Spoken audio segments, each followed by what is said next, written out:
Okay, welcome back to this news. U.S. military forces took out 4 drug smuggling boats again, this time in a known drugs trafficking route in the eastern Pacific Ocean. That's where they've been catching them. Reportedly, this happened roughly 400 miles southeast of Acapulco.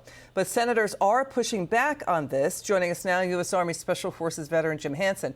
It's great to see you again. What's your reaction to this? Let's go through it. Secretary of War Pete Hegseth said a total of 14 were killed. 1 person survived.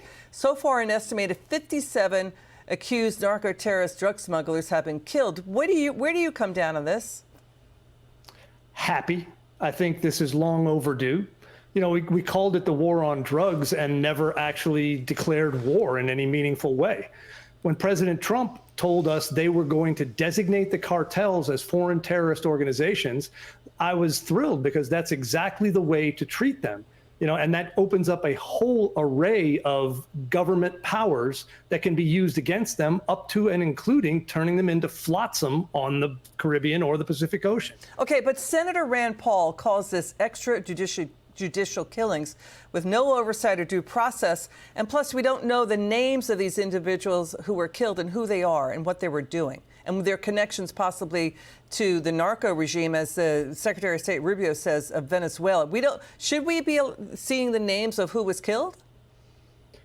Have we ever asked to see all the names of people killed at an Al-Qaeda hideout or an ISIS, terror safe house? No.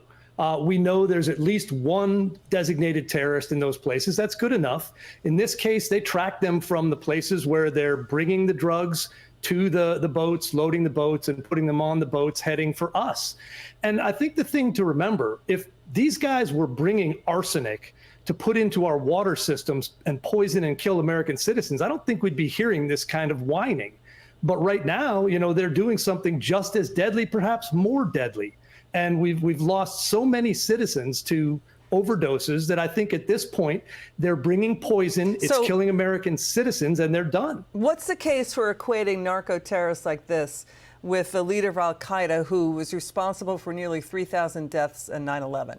Make the case for that. What is it? At this point, the number of people who have died from overdoses in the United States of America from illicit drugs exceeds the number of all the people killed in our wars throughout American history. So I think there is it's easy to say Al-Qaeda and ISIS are evil and they're enemies for that reason. The narco-terrorists, what is this, a business that we just need to regulate more tightly? Or is it someone who is taking advantage of what has been lax enforcement and killing Americans for a profit? I don't see a whole big difference. Do you believe the communist leader of Venezuela, Nicolas Maduro, is running a criminal narco state? 100%. And there's a ton of proof of that. So what we have now is there is evidence of these people being working with the Maduro regime, making sure that, they weren't scarfed up there. So I think there's no question that he is the head bad guy. Got it. Jim Hanson, thanks for your service to America. Good to see you.